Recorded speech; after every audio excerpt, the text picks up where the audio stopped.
Bonjour Chantal. Comment ça va, Patrick? Est-ce que vous pourriez vous mettre dans l'autre sens? Parce que du coup, dans l'autre. Ah oui, mais alors j'ai mon écouteur, tu comprends, c'est ça le problème. Ah, ben voilà. Voilà, là ça va, mais je vais le tenir alors. Ça va? D'accord. Eh ben, impeccable. Tout va bien? Très bien. Merci tout d'abord d'avoir accepté de faire ce petit live avec CGR Cinéma. Donc on est très content de vous avoir parmi nous. Donc je vais vous expliquer un petit peu comment on va fonctionner aujourd'hui. Donc comme vous êtes deux aujourd'hui à être sur le live, on va commencer par vous et ensuite on passera avec Gabriel pour parler d'autres choses, etc. Donc on va commencer par la première question. Comment et où avez-vous passé votre confinement?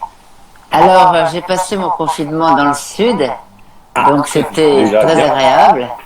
Et je dois dire que j'ai eu de la chance, ça m'a fait beaucoup de bien ce confinement en fait. Parce que j'ai retrouvé un vieil ami, je le dis souvent, mais je me répète, j'ai retrouvé un vieil ami que je n'avais pas vu depuis longtemps. C'était le sommeil. Parce que je ne dormais plus.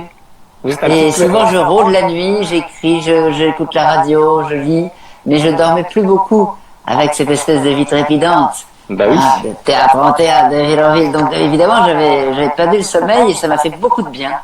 J'ai beaucoup dormi en fait. D'accord. Voilà. Bon. Et je suis partie avec mon mari, qui est un homme merveilleux que j'ai retrouvé formidablement bien, parce qu'on est tellement toujours dans cette vie parisienne aussi, puis cette vie de tournée, on est toujours un petit peu énervé. On se dit des choses, on s'envoie balader, etc. Et là, on a pris le temps de faire des choses, de se promener, pas de se promener. Non, pas de se promener. Si, dans votre jardin. Oui, dans votre jardin. Mais c'est tout.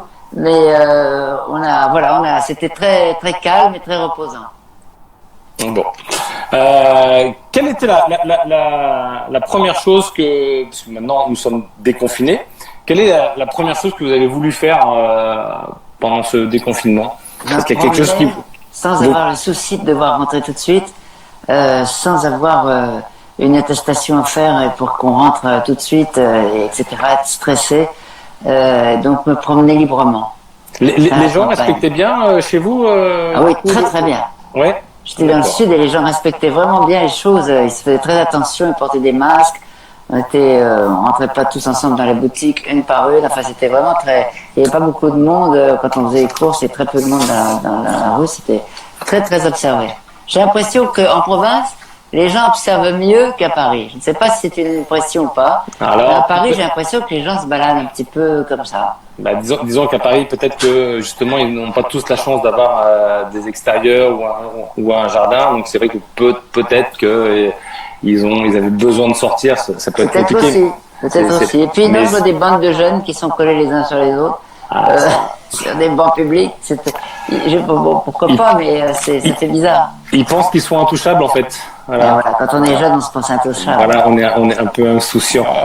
C'est folle, il est fou devant les printemps, il est pareil à la jeunesse, et il court n'a jamais le temps. Vous devriez faire une carrière là-dedans. Avez-vous fait des choses, bon, à part dormir, du coup, avez-vous eu le temps de faire des choses que vous n'aviez jamais eu le temps de faire?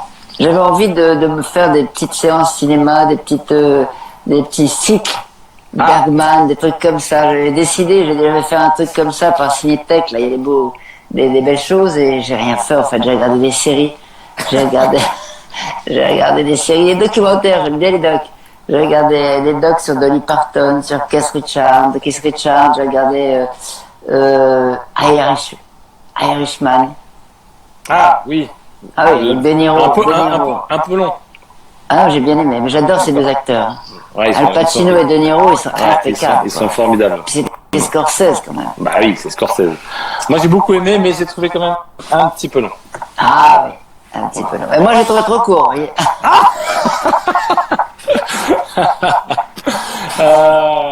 Du coup, donc vous avez regardé beaucoup de séries et donc le film que vous avez, la série ou le film que vous avez vu pendant ce confinement, si vous avez à en conseiller un, ce serait lequel? Il y a un très beau film que j'ai revu, c'est que j'aime. Beau, hein? Un très beau film. Très bien joué en plus. Et en musique? En musique, j'écoutais un peu de tout. Stone et Chardin. Ouais. Non, j'écoute un petit peu de tout. J'écoute de temps en temps, mon mari a envie de musique classique parce que avec moi, il regarde tellement de conneries qu'on me dit ah là, j'ai envie de musique classique. Donc quelquefois, on met la musique classique très fort, les trucs Mozart, Tchaïkovski, toutes des choses comme ça. Et puis sinon, j'écoute pas mal la radio, mais là, j'ai rien écouté du tout. J'ai même pas écouté mes copains en grosse tête, dis donc.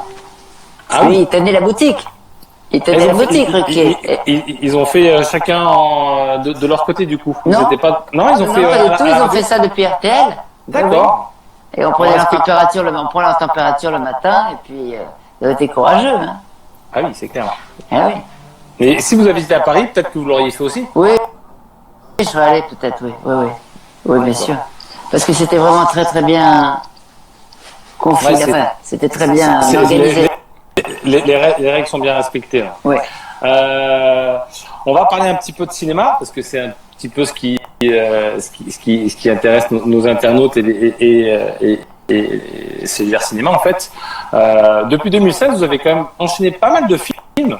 Du coup, avec C'est quoi cette famille, Alibi, Comment tuer sa mère, C'est quoi cette mamie, Nicky Larson, mais C'est quoi cette mamie? C'est là où on a eu la chance de vous recevoir. Vous avez tourné un petit peu dans les salles de cinéma. Quelle est votre expérience?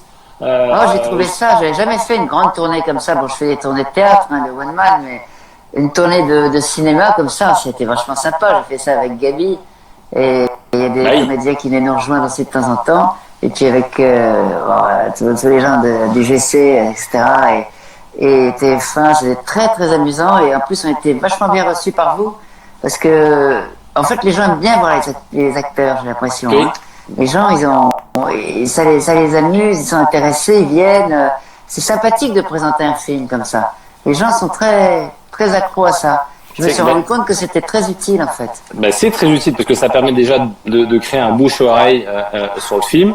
Ouais. Et puis on fait passer quand vous venez dans nos salles pour présenter le film ou faire un débat à la suite, les gens apprécient parce qu'ils ont l'impression d'avoir un moment privilégié avec vous.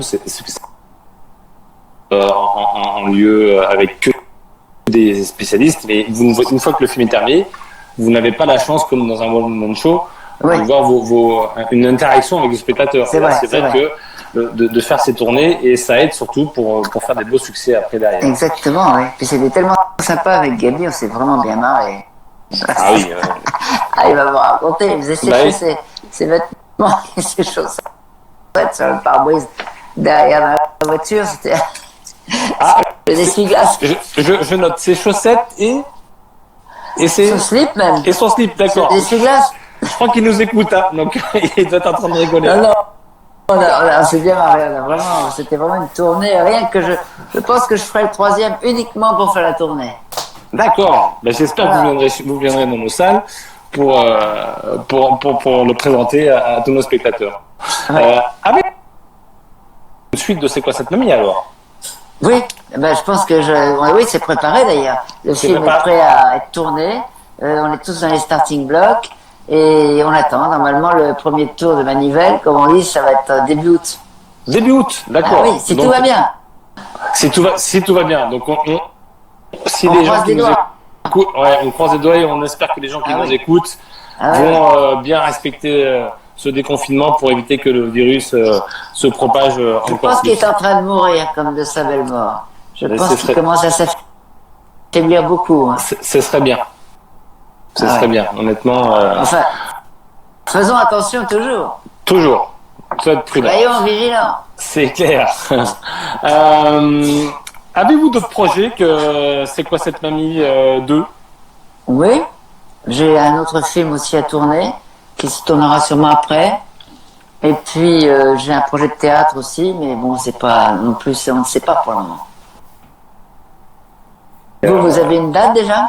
Non, nous on pense que ça va être début juillet. Enfin, on espère, on croise les doigts. J'ai entendu début juin tout à l'heure. Non, début juin, c'est l'annonce à laquelle ils vont nous faire. Donc, début juillet. On pense que ce sera l'idéal, ce serait le 1er juillet parce que ça tombe un mercredi. Donc mercredi étant la journée des sorties des films. Donc voilà. Avez-vous un petit message parce que comme il faut que je passe à Gabi tout à l'heure, on peut passer malheureusement que très peu de temps avec vous. Message à Gabi. À Gabi et à nos spectateurs CGR pour leur donner envie d'aller au cinéma en fait. Écoutez, je sais, les spectateurs CGR, ils sont très impatients de retourner au cinéma. Vu le plaisir qu'ils ont eu à venir comme ça dans les salles, dans vos salles qui sont formidables, hyper bien équipées et très agréables. Donc, je pense que... Et on se dit non, pourquoi l'été au cinéma? C'est vrai, moi je me disais aussi, au cinéma l'été, pourquoi? Eh bien en fait, on est vachement bien l'été au cinéma, parce que c'est climatisé, et on est dans les salles très bien. En plus, c'est un endroit de vie. Le cinéma. Tout à fait. Il y a plein de, c'est des grandes salles, des grands halls, on peut boire un verre, etc. Manger quelque chose, des cacahuètes ou des trucs comme ça. Mais je veux dire, c'est que c'est vraiment, parce qu'on a plein de choses à proposer, à vous montrer. D'ailleurs, on peut dire que votre spectacle, On the Game, va être diffusé dans toutes les meilleures salles de France, dont les salles CGR. Voilà. Et on demande à tous ceux qui nous écoutent, restez patients, on vous donnera la date de diffusion très rapidement. Voilà. On vous communiquera ça. Tout à fait. Regardez les réseaux, etc., etc. Voilà. Chantal, je vous remercie beaucoup pour ce petit moment avec nous. Eh bien, merci à toi. Si Gabi nous entend, n'hésite pas. Gabi, on est dans les starting blocks pour ton film. Voilà. Hein. Voilà. Moi, je suis prête, ça y est, je suis sur le pas de la porte. Dès que tu m'appelles, je viens. Vous avez une petite, comment dire, surprise à nous donner sur le film que pour le prochain. C'est très secret. C'est très secret. On garde le secret. D'accord. Juste demandez-lui la crime de châtaigne. Ça, c'est un secret. Demandez-lui un pot de crime de châtaigne. C'est le spécialiste. C'est clair. Elle est très très bonne en plus. Ouais. Chantal, je vous remercie beaucoup. Merci. Et je vous dis à bientôt dans nos salles et puis pour votre spectacle. Merci beaucoup. Au revoir. À bientôt. Bonjour Gabriel. Salut. Comment ça va? Magnifique, je suis au soleil, je suis dans le sud aussi. Donc, alors t'es confiant. Un quart d'heure de Chantal là-dessous, ça met de bonne humeur, tu sais. Ah, c'est clair. Du coup, qu'elle raconte ma vie privée, mais bon, écoute, c'est ça. Ah oui, parce qu'on a entendu parler de slip, de chaussettes séchées sur la voiture. Pendant la tournée, c'était assez drôle. Alors, dis-moi, comment vas-tu déjà et comment tu as vécu ce confinement et où? Alors moi je suis en Lozère, je suis chez moi parce que moi je vis c'est mon domicile, je suis pas échappé de Paris, je vis pas à Paris, moi je vis là. Donc je me suis barré le lundi du confinement. J'avais commencé un tournage la semaine d'avant. J'ai tourné 2 jours d'un téléfilm. Le samedi on m'a dit on tournera pas lundi et le lundi je suis parti. D'accord. Gabi, est-ce que tu peux parler un peu plus près du micro parce que du coup on t'entend un peu loin en fait. Ou tu montes le son. C'est mieux. Là comme ça c'est mieux. C'est mieux comme ça. Voilà. Donc, je suis rentré chez moi au Lozère et voilà, ça fait 2 mois que j'y suis et que je kiffe. Voilà. Donc pour moi, c'était très agréable. Effectivement, je n'étais pas à Paris, j'étais pas enfermé. J'ai un grand espace. Et puis en Lozère, il y a eu 0 cas, je crois, de Covid. Donc c'est vrai qu'on n'est pas très tendu de ce point de vue-là. Donc voilà, je redoute le retour dans un environnement par semaine quand j'allais faire des courses, si tu veux. Ouais. D'ailleurs, Chantal nous parlait que le tournage de la suite de C'est quoi cette mamie, dont on va parler un petit peu, recommencerait début août, ou est-ce que vous avez pour l'instant un protocole aussi Alors, en tout cas, nous, on est parti pour reprendre début août. Comme tu sais, c'est des films un peu lourds à lancer parce qu'il y a tellement d'acteurs qu'il faut rentrer dans les plannings de tout le monde. Donc en fait, on a organisé notre tournage avant le Covid, quoi. C'est-à-dire, c'était déjà mis en place avec des dates, etc. Donc pour l'instant, on n'a pas touché et on repart, début août avec normalement tout le monde. Voilà. Maintenant, tous les films, tous les trucs se sont arrêtés, donc c'est logique. Tout le monde veut tourner tout de suite. Tous les gens qui sont en retard, etc., qui ont commencé, qui n'ont pas fini. Donc, ça s'organise petit à petit, mais pour l'instant, les productions et les différents intervenants. Gabi, je vais embêter, mais il faut que tu parles vraiment plus près du micro parce que les gens disent c'est dommage, on n'entend pas. Bon, bah alors, où je hurle? Ouais, je hurle. Je vais hurler. Bande de et Chantal a dit beau gosse. Beau gosse. Ah, merci Chantal. Elle est magnifique, elle. Quand elle dort, elle est encore plus belle que quand elle dort pas. Mais oui, elle est jeune et magnifique. Absolument. Donc, on va parler un petit peu de C'est quoi cette mamie 2, mais avant, je voulais juste qu'on revienne un petit peu sur la tournée de C'est quoi cette mamie, parce que c'est un peu là où nous on s'est rencontrés, où t'as beaucoup tourné dans nos salles, et je voulais avoir un petit peu ton ressenti justement de comment tu as vécu cette tournée de C'est quoi cette mamie dans toutes les salles de France, mais en particulier chez nous en fait. Ouais, non, c'est la plus grosse tournée que j'ai jamais fait, c'est-à-dire on a fait 50 salles, je crois, en un mois, donc c'est presque 2 par jour en moyenne. Hein, donc c'est bien passé parce que le film a été très bien reçu, donc c'est toujours pareil. Quand les gens sont contents au cinéma, c'est déjà normalement quand on est là, il y a une espèce d'effet positif. C'est normal, c'est excitant. Les gens, ils sont venus, tous les gens qui sont venus, ils avaient envie de voir le film puisqu'ils se sont organisés pour venir en avant-première. Donc c'est vrai qu'on a un public très positif, et puis le fait qu'on soit là et qu'on ait envie de donner quelque chose, comme tu disais, un moment privilégié, tu parlais avec Chantal, voilà, c'est absolument merveilleux, c'est-à-dire pour un réalisateur, comme tu le disais avec Chantal tout à l'heure, quand elle fait du one man, elle voit le public, moi je vois pas mon public. Non, tu vois pas ton public. Avant-première. Donc c'est vrai qu'à chaque fois qu'il y a une avant-première, moi je rentre dans la salle comme un... je croyais que ça c'était drôle, mais finalement il se marre pas dans telle salle. C'est assez, voilà, c'était un moment merveilleux. Ensuite, avec Chantal, on s'entendait bien au tournage, mais c'est vrai qu'au tournage, moi j'ai tellement de trucs sur le dos puisqu'il y a 15 acteurs, etc., que c'est le moment où on a le plus parlé et on a eu un moment assez dingue parce qu'on a fait des centaines de bornes en bagnole tous les deux, à discuter de plein de choses. On s'est bien marré. Ce qu'il y avait d'assez étonnant aussi, c'est le côté monter sur scène tous les soirs pour faire marrer des gens, avec Chantal là-dessous, si tu veux, tu vois. Donc ça veut dire quand même le niveau est assez haut. Les deux, si tu veux, au milieu, je fais un peu tocard, moi. Hein. J'ai essayé, j'ai tenu. Et puis Chantal, en bonne camarade, par contre, on finissait un show, donc l'idée c'était quand même de faire marrer les gens au-delà du film, de leur apprendre des trucs, de leur expliquer des trucs. Mais c'est vrai qu'ils vont la banane, ils sont là pour rire, quoi. Donc faire marrer les gens. Puis donc j'avais le débrief de Chantal. Ah bah là, tu vois, tu devrais mettre un petit temps entre tel mot et tel mot parce que ce serait plus drôle, voilà. Ah voilà, donc elle t'a de comédie live. Elle t'a donné des conseils. Bah oui, mais tous les acteurs de théâtre ils font ça après avoir joué, souvent ils bouffent ensemble et ils disent dans la scène 5, au moment où tu prends le truc, tu devrais mettre une seconde de plus. Tu vois, moi, j'ai déjà bouffé avec des acteurs après le théâtre, très souvent ils repassent la représentation et ils se disent ça a merdé, ça va mieux marcher hier, ça ici et ça, etc. Et bon donc on a fait pareil avec Chantal, voilà. Donc j'ai eu des cours de one man. Mais ce que tu peux pas faire pour un film malheureusement. Donc voilà. Mais là, et on peut dire que pour l'instant tous les films que tu as fait ont rencontré un succès parce que tu ne fais pas que des films en fait, tu travailles aussi pour la télévision, tu fais des séries. Télévision, ouais. T'as commencé par Fais pas ci, fais pas ça, je crois. Oui, alors après Neuilly sa mère, la première chose que j'ai tournée, c'était Fais pas ci, fais pas ça, mon deuxième boulot de réalisateur, quoi. Mais j'ai fait une autre série qui s'appelle Presque Parfaite. Donc oui, j'aime bien ça, moi. J'aime bien ça à la télévision. Il y a un côté un peu très très speed, voilà, où c'est comme un peu du sport, quoi. Voilà. Et si tu devais choisir entre le cinéma et la télé? Je préfère le cinéma.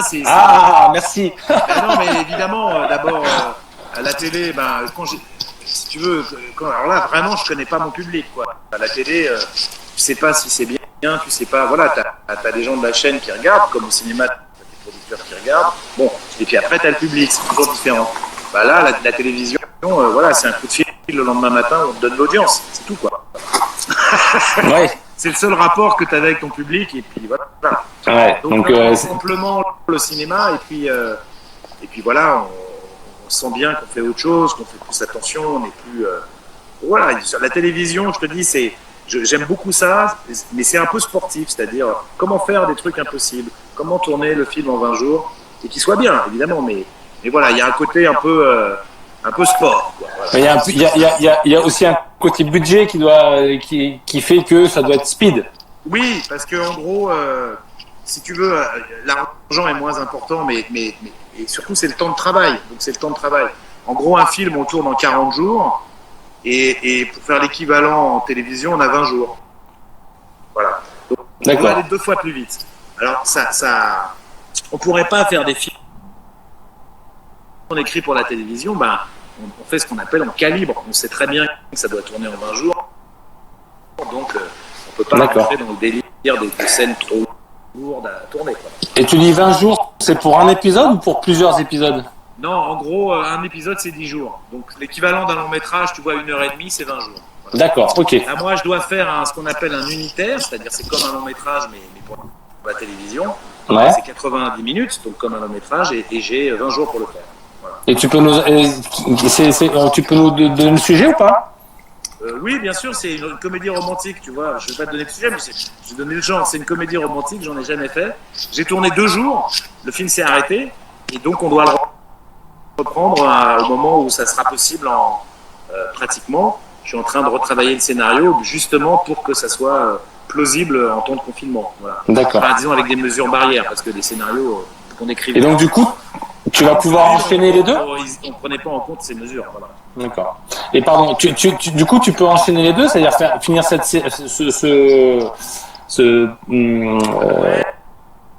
voilà, en disant si on tourne pas tel jour, je peux plus. Voilà, parce que je veux être prêt pour faire la mamie. Et donc voilà. Donc a priori, je le tournerai à la toute fin du mois de juin, et je finirai mi-juillet et je commencerai papier en août. Voilà. Alors, on fait pas ça normalement, mais là, c'est quand même une année particulière. Ah oui, l'année déjà, elle s'est bien écourtée, hein, parce que déjà 3 mois, c'est équivalent à 3 mois déjà en moins, donc exactement. Donc c'est compliqué. Il y a des gens qui mettent en commentaire, on a des scénarios à vous soumettre, etc. Je laisserai prendre contact avec eux. Il y avait une question qui était intéressante, c'est le lieu de tournage de C'est quoi cette mamie? Ah, c'est quoi cette mamie? C'était tourné celui qui est sorti, hein? Non, je pense que c'est sur la suite. Je pense que c'est sur le prochain. Le Massif Central, voilà. D'accord. Donc, en fait, peut-être en Lozère ou autour de là. On est en train d'étudier ça. Il y a un moment, tu veux rester en Lozère, hein? Ouais. Et là, surtout après 2 mois ici, si tu veux, j'ai aucune envie de retourner à Panama, là, c'est sûr. Je veux bien prendre des voitures et faire des tournées, mais là, je dois dire. Ouais, mais j'espère que les tournées vont reprendre aussi parce que. Moi aussi. Ouais. On a besoin de ça. On a besoin de ça pour dynamiser. Et puis. Si vous avez les mêmes obligations que nous en tournage, par exemple, c'est une voiture par acteur. Donc tu vois, 14 acteurs qui viennent le matin, c'est donc 14 chauffeurs. Ah oui. Si c'est comme ça en tournée, on va galérer un peu en transport. Ça vous fera. Et bien, si moi je fais la tournée et que Chantal n'est pas dans ma bagnole, là c'est moins drôle. Ah, c'est vrai. On vous fera en FaceTime.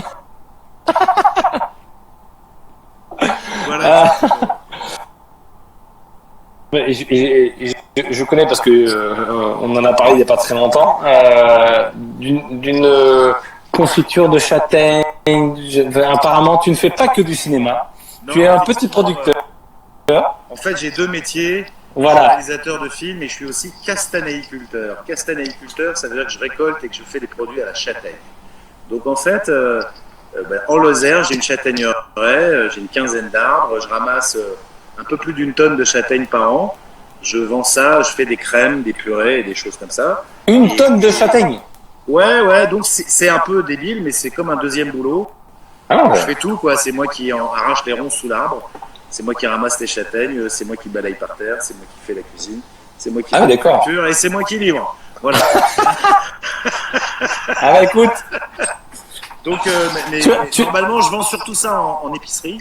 Voilà. D'accord. Quelques épiceries, il y a Marseille, Lyon et Paris. Voilà. Donc, d'accord. Et souvent à Paris, voilà. pour ceux qui nous écoutent, tu n'as pas de site internet pour. Non, j'ai pas de site, mais peut-être j'en ferai un jour, mais pour l'instant, non, j'ai pas de site.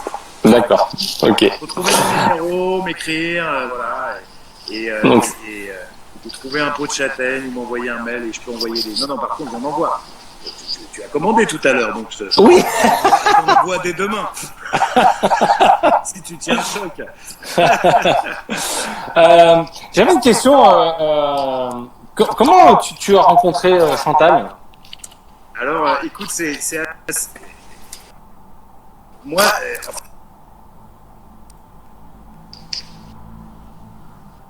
Famille, c'est lui qui m'a parlé de Chantal. Moi, je n'avais pas entendu parler.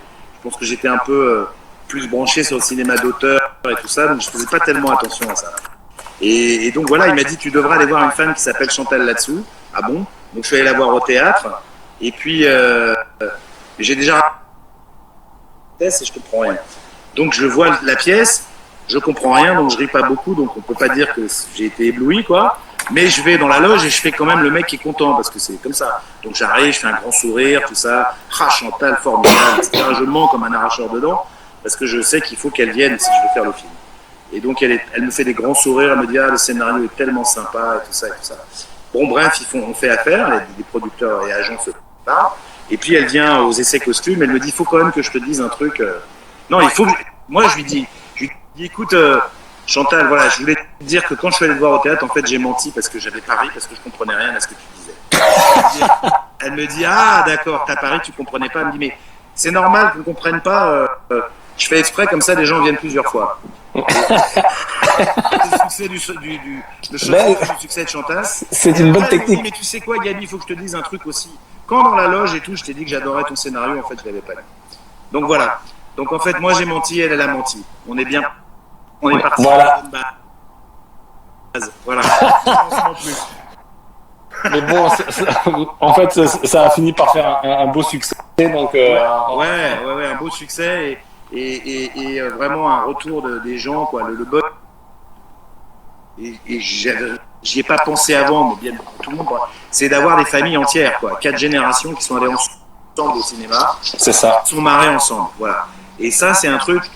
Je fais très attention quand j'écris qu'il y ait des vannes quand on a 10 ans, mais qu'il y en ait des vannes quand on est 40. Ils ne sont pas toujours les mêmes. Il y a des vannes qui marchent sur tout le monde, mais c'est vrai qu'il y a des vannes une vanne qui va faire marrer un ado de 15 ans fera pas obligatoirement marrer un Gabi de 50 et quelques, tu vois. Donc voilà, c'est ça le truc, c'est d'essayer de faire que tout le monde ait à manger. Ça, c'est important. Tu écris tout seul ou tu as quelqu'un qui non, j'écris avec Sébastien Mounier. Voilà, qui est un auteur qui travaille aussi avec Lucien Jean-Baptiste. Voilà, c'est Lucien qui m'a présenté. Voilà. Le premier film était écrit par des auteurs, deux auteurs qui avaient écrit le premier scénario. Le premier scénario, c'est pas moi qui devais le faire à l'origine. Ils avaient écrit pour quelqu'un d'autre. Le film s'était pas fait et finalement j'ai fait le film parce que le film dormait sur une étagère. D'accord. Camille Moreau et Olivier Trainer, il s'appelle. Et pour le 2, ils n'étaient pas libres et pour le 3 non plus, donc j'ai écrit avec Sébastien. Sinon, j'aurais écrit avec eux. C'est en toute logique, c'est eux qui ont inventé les personnages et le concept, quoi. D'accord. Voilà.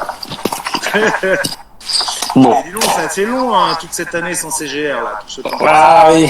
Donc, justement, toi, on va, parce qu'il faut qu'on respecte notre timing. Bien sûr, bien sûr. Est-ce que pour conclure, qu'est-ce que tu aurais envie de dire à tous ceux qui nous écoutent, qui vont nous écouter en replay, etc., pour qu'ils continuent à aller au cinéma et qu'ils continuent à aller voir des...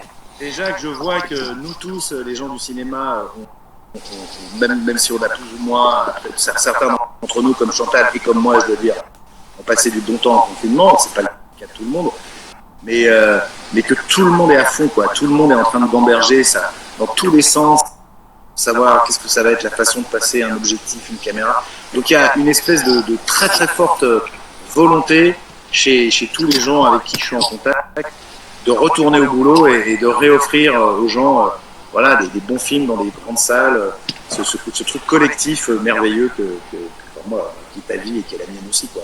C'est-à-dire bon, oui, c'est le cinéma et qui sortent avec la banane, quoi. Voilà, vraiment, donc, en tout cas, c'est toi quand on est exploitant de cinéma, c'est là-dessus, donc Et je sais que aussi vous, les distributeurs, tout ça, tout le monde est à fond. Donc, on est là pour vous et bientôt. Et bientôt, on sera là. Bientôt, on sera là. J'espère. Pour amener les films. Voilà, vraiment. Eh ben, je l'espère aussi. Gabi, je te remercie beaucoup d'avoir pris un peu de ton temps pour parler avec nous. Et puis, écoute, bon courage pour tes prochains tournages. Et puis, à très vite. Ça marche. À très vite. Salut, Patrice. Et merci à tous les gens qui ont suivi. Merci.